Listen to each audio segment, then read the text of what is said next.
হ্যাঁ, পেপালের হোমে যান।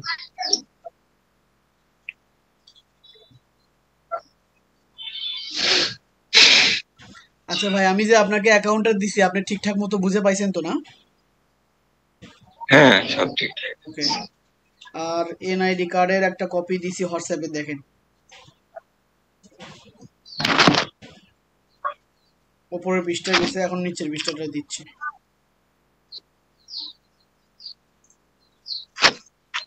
হ্যাঁ, উপর পৃষ্ঠা নিচের পৃষ্ঠা দুইটাই দিয়ে দিছি। আর আপনাকে টেস্ট হিসেবে অ্যাকসেন্ট দিয়ে দিছি। সবকিছু মিলে ওভারঅল আপনি আমার সার্ভিস বিষয়ে আপনি সন্তুষ্ট তো ভাই, নাকি? হ্যাঁ, সন্তুষ্ট। আচ্ছা ভাই, আমার পেজে একটা কমেন্ট করে দিবেন, আমি পেজের লিংকটা দিব। কষ্ট করে একটা কমেন্ট করে দিবেন যে অ্যাকাউন্টটা ঠিকঠাক মতো বুঝে পাইছেন। কারণ অনেকে আছে ট্রাস্ট করতে পারে না, মনে করে হয়তো অ্যাকাউন্ট দিবে কিনা, বুঝেননি?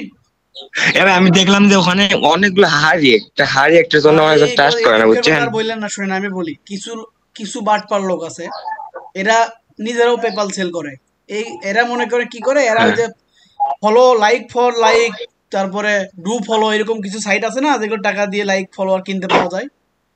ওরা ওই হ্যাঁ, হ্যাঁ। সাইটে যেয়ে ওই মনে করেন কিছু টাকা দিয়ে ওই কিনছে, ওগুলো কিনে আমার এই পেজের লিঙ্কটা দিয়ে দিছে, দিয়ে যাতে মানুষ বিশ্বাস করতে না পারে ও, আমি যে রিয়েল ভাবে সার্ভিস দিচ্ছি, এটা ওরা চায় না। ওরা স্ক্যামার, আমিও যেন স্ক্যাম করি এরকম, মানে ওরা চায় আর কি, আমার কম্পিটিটর, বুঝছেন?